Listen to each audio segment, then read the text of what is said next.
Hey everyone, welcome back to the channel. If you've been watching my past few videos, you may have noticed I've been using a mystery keyboard that I've yet to tell you guys about. Of course, this keyboard is my new daily driver, replacing my KBD67 build, and I've been using it for a couple of months. The reason I didn't make a video on this keyboard yet is that it's actually the little brother to the Mojo 84, which I reviewed last month.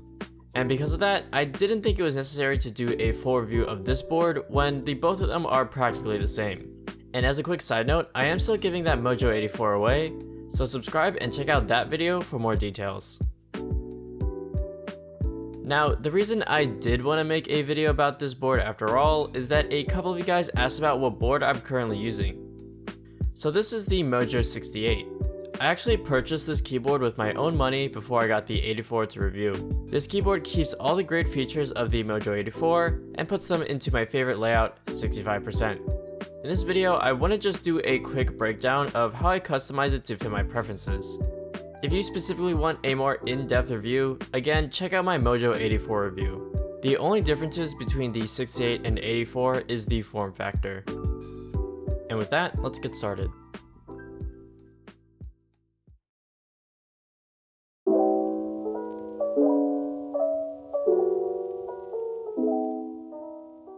I actually received this board all the way back in May.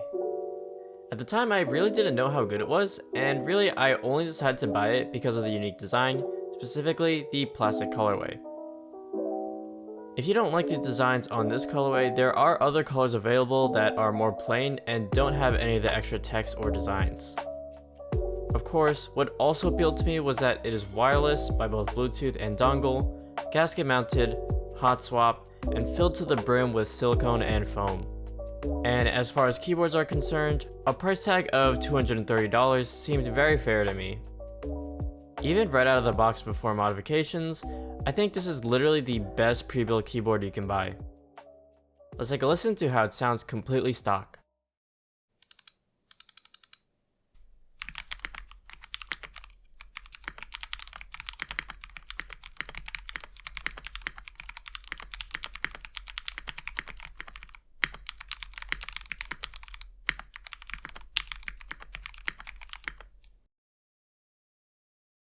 After my first few tests, I really enjoyed the sound, and I only had two complaints for the board.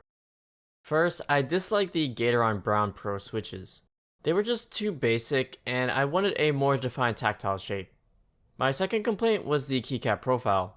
Even though these keycaps were very nicely designed, I just couldn't get used to the height of them. So I decided to change them out, starting with the switches.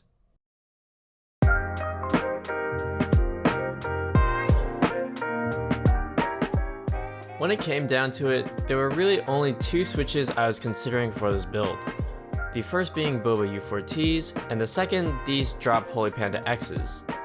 Ultimately, the reason I went with the Holy Panda X's is that I never tried them before, whereas the Bobas I did get a chance to build with one time before. I thought it would be a good option to try out something new, and I had already used the non-X version of the Holy Pandas before, so I thought it would be worth comparing.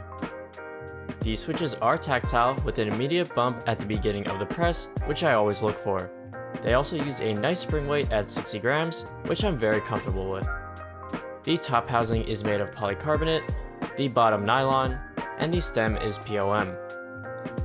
Also, they come in both 3 and 5 pin options. They're sold in packs of 35, and I paid $58 for 2 boxes. There is some pre-lubrication, but I decided to relube all the switches with Krytox 205 and 105.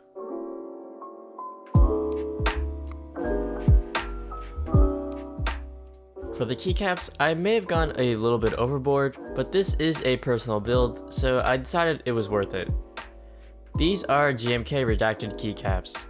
Normally, I wouldn't consider buying GMK keycaps because they're usually sold in group buy formats, and I'm not the biggest fan of waiting for months for things to arrive. However, this is actually available in stock at OmniType. I love the design, I wanted to own a GMK set, and it would ship immediately because it was in stock, so I went ahead and bought it for $185. I was actually pleasantly surprised by the quality of these keycaps. Even though the material is ABS, they actually have a nice texture compared to other keycaps I've tried. My default preference in material is PPT because they do have a more premium texture and are more resistant to shining over time. As far as I know, GMK only makes ABS sets, so I was a bit skeptical at first. As far as texture goes, these keycaps feel great, but as for shining, it remains to be seen. And of course, I think the redacted lettering is a unique theme that I think looks really cool. Obviously, theme keycap sets aren't for everyone, but for me, I couldn't ask for more. After putting all the parts together, this is the final result. I'm really happy with the new switches and keycaps because they better adhere to my preferences. If you have any other questions about my build, feel free to ask them in the comments down below. Before we listen to the final sound test, remember to subscribe if you enjoyed the video, and afterwards, check out my Mojo 84 review for your chance to win it. Thank you for supporting my channel, and I'll see you in the next video.